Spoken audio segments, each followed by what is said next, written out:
Today, we're diving deep into real estate investing. Let's just tackle a big myth right off the bat. Yeah. This idea that you need like a huge pile of cash to start. Yeah, or that you have to be independently wealthy stops so many people before they even begin. It really does. You see those property prices and just think, nope, not for me. But people miss the strategies that, well, let regular folks build serious wealth. Exactly. So our mission here is to unpack Brandon Turner's big book, the book on rental property investing. We've really dug into his core ideas, the practical stuff, the detailed strategies. Focusing on all those key points in detail. Right, to show you how smart buy and hold investing can genuinely create financial freedom. For anyone, really. Yeah, we went through excerpts, our notes, the author's own stories, trying to give you a really complete picture of why rental properties are such a powerful tool. Okay, let's jump in. Foundations first. What makes rentals so appealing? The author starts with leverage. How does that change the game? Well, leverage is key. It lets you control a big asset with just a small bit of your own money. Right. Think about it. He uses the example of a $100,000 property. You might only need $20,000 down. Compare that to stocks where usually you need the full $100,000 up front. Big difference. It just amplifies your buying power massively. It really does. So you get in the game with leverage. But once you have the property, what's the author's absolute must-have? Positive cash flow. From day one, he is unwavering on this. He calls it the lifeblood. Right? Exactly, the lifeblood. This isn't about banking on appreciation years down the road. It's about money coming in right now, consistently. And he warns against just breaking even. Oh, strongly. Breaking even, or worse, negative cash flow. He basically says it's a straight line to financial ruin. You absolutely have to be profitable from the start. Makes total sense. But okay, if cash flow is king, let's talk money again. That myth about needing to be rich. Yeah, it persists. The author even tells that story, right? Someone saving $100 a month, figuring it'd take 83 years to buy a $100 K place outright. Seems impossible. It does. And that's where leverage comes back in as the practical fix. It's like using a lever. A small force lifts something heavy. So your down payment is the small force. Exactly. Your down payment applies that force, and the loan does the heavy lifting, covering most of the price. So for that $100 K property, maybe the bank lends 80%. Your cash needed for the down payment is just $20. Much more manageable. But leverage isn't all sunshine and rainbows, is it? What's the warning? The flip side. Right. It's a double-edged sword. It boosts returns, sure, but it also magnifies risk. How so? Well, the author points out if you put down very little, maybe just 5%, and the property value drops 20%. Suddenly you're underwater. You owe more than it's worth. Ah, yeah. Like what happened back in 2007, 2008? Precisely. Especially with that 100% financing some people were getting. So you have to understand that amplified risk. Okay, so understanding the risk. Mm-hmm. What are some common ways newer investors actually get the financing? For beginners, he really likes house hacking. Living in one unit, renting the others. Yeah, in a small multifamily like a duplex or fourplex, you can often get an FHA loan, maybe put down as little as 3.5%. The catch is you have to live there for at least a year. And for properties you don't live in, pure rentals. Then you're usually looking at conventional loans. Now, 20% down is kind of the classic benchmark he uses in examples. It varies. It can, yeah. Some banks might go as low as 10%, others might want 30%. Depends on the bank, the deal, your situation. Which brings up that whole cash versus loan thing. You've got the Dave Ramsey no debt folks, and then the use leverage camp. Where does the author land? He doesn't say there's one single right way. It really depends on you, your finances, your goals, how comfortable you are with risk. Makes sense. But he does add a caution. If you do pay all cash, don't get sloppy with the numbers just because you can write the check. Huh, right. Don't overpay because it feels easier. Exactly. You should analyze it just as hard as if you were getting a loan. Make sure it's still a great deal. Okay. And this all plays into the long game, right? Compound interest. People dream about cash flow covering bills so they can quit their job. The ultimate goal for many. But the author actually pushes back on quitting immediately. He does. He talks about quitting his own job and quickly realizing he was, in his words, eating his financial potential alive. Interesting. How does compounding work in real estate? It feels different than stocks. It is, but it's incredibly powerful. It's not just the rent checks you collect. It's your equity growing as the property value potentially goes up and as you pay down the loan principal each month. Plus, that cash flow can be reinvested. It all starts accelerating over time. Can you illustrate that? Like his simple example. Yeah, he uses a basic one. Start with $1,000 earning 10% interest a year. If you reinvest the $100 profit, next year you earn 10% on $1,100, so $110. Keep doing that. It grows much faster. Way faster. That $1,000 becomes over $18,000 in 30 years. But if you just took the $100 out each year, you'd only have made $3,000 in interest total over those 30 years. Wow. That principle applies hugely in real estate. Reinvesting that cash flow, letting equity build. That's how you build, as he puts it, an absurd amount of wealth. That is an aha moment. Okay, shifting to strategy. The author said something pretty blunt. Most properties are actually bad investments. He does, which means you need a system to find the good ones. It starts with having really strict buying standards, doesn't it? You can't just buy anything. Exactly. You need rigorous criteria. He's not just looking for any rental. So what does that look like? What are his specifics for a good investment? Well, his example plan targets multifamily, think fourplexes, maybe up to 24-unit buildings, and the key number. They must cash flow $200 per unit per month. And that's after everything. After all expenses. Vacancy, maintenance, utilities, management fees, saving for big future costs like roofs, what we call capital expenditures, plus taxes and insurance. Everything. That's tight. What else? He aims to buy at a discount, maybe 80% of what it's actually worth. And then he looks to force appreciation, add value quickly. Oh. Simple stuff, often.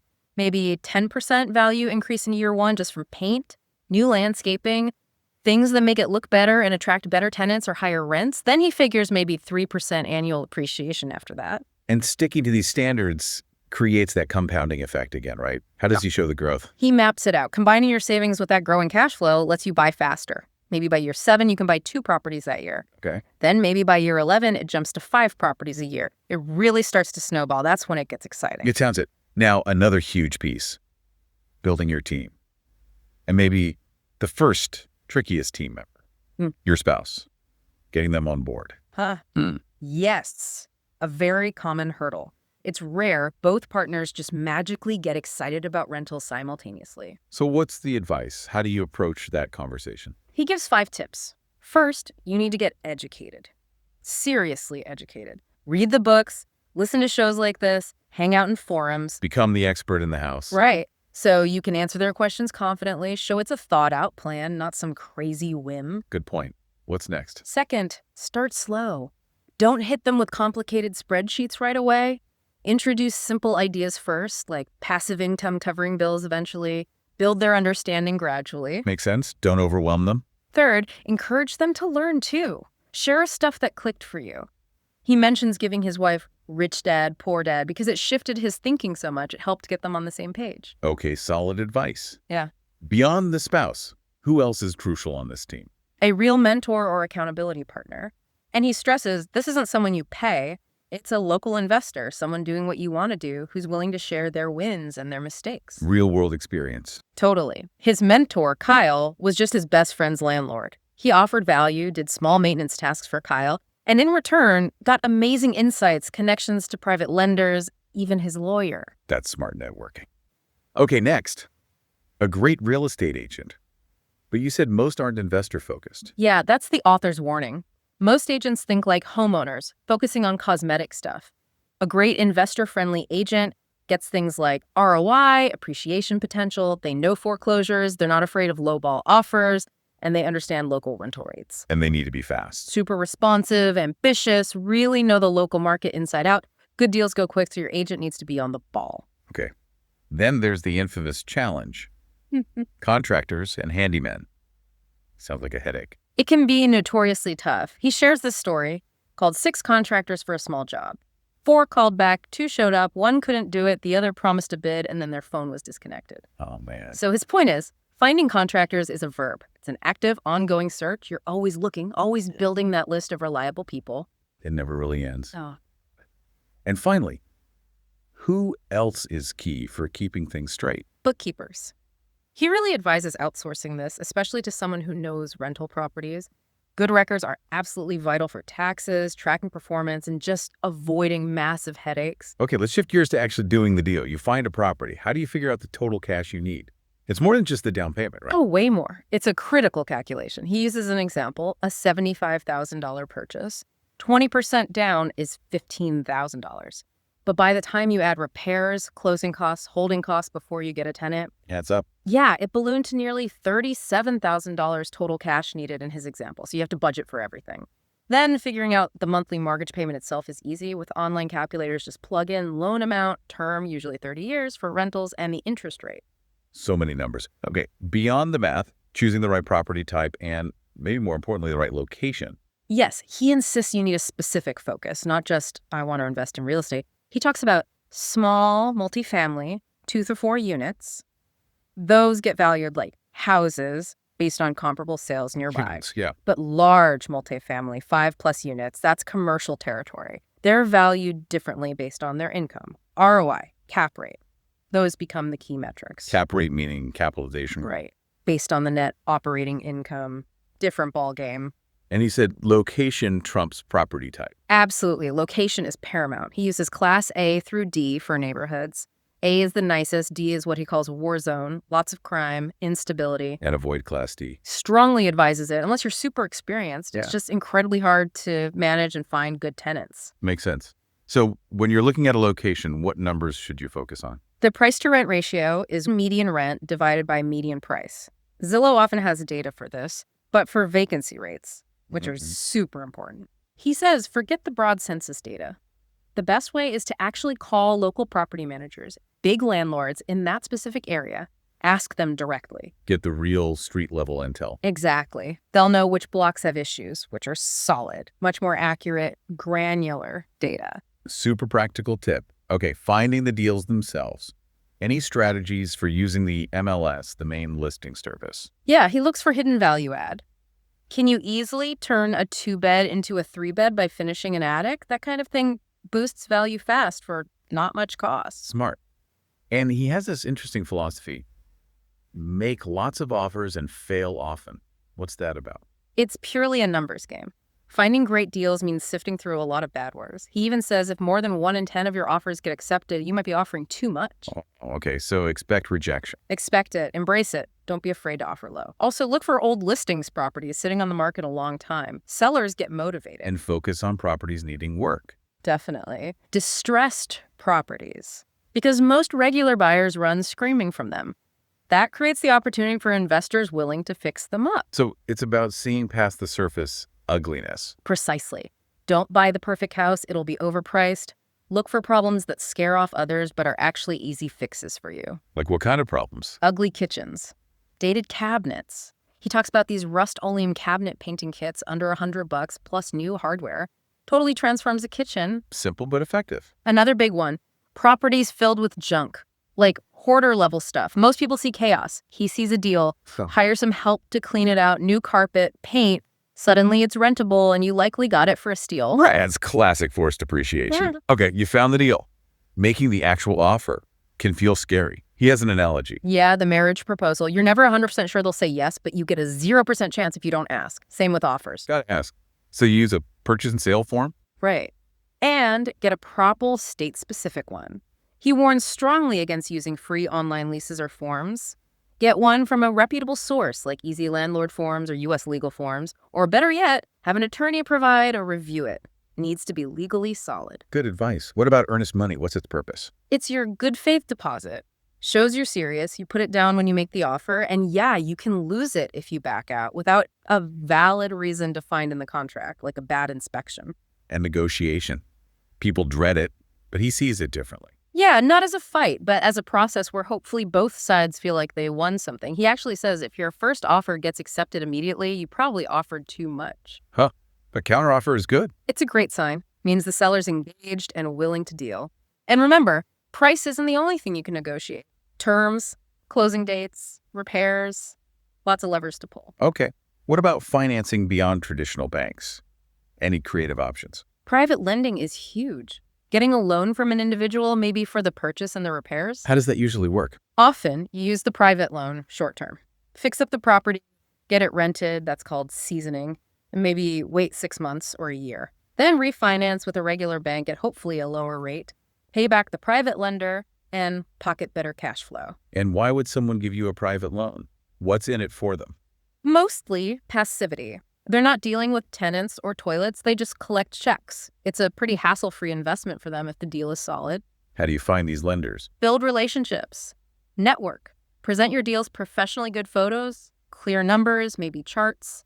And sometimes you just have to ask people you know. Interesting. Okay, back to banks for a second. When you're getting a traditional loan, who's the real decision maker? Not the friendly banker you talk to first. They're usually more like sales. The key person is the underwriter. They're the ones who know all the rules, look at the facts, and give the actual yes or no, purely based on risk and regulations. Good to know who holds the power. All right, moving toward closing. Due diligence. Title companies.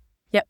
A title company or an attorney handles researching the property's ownership history, the chain of title, and manages the actual closing paperwork. Varies a bit state by state who does what. And title insurance. Necessary. Absolutely crucial. Protects you and the lender if some old ownership issue pops up later, like a surprise heir or an unpaid lien. Lenders require it, but even if you pay cash, the author says it's well worth the cost for peace of mind. What about older homes? Anything specific to check? Lead paint, definitely. If it was built before 1978, there are strict rules about handling it, especially during renovations, because it's a serious health hazard, particularly for kids.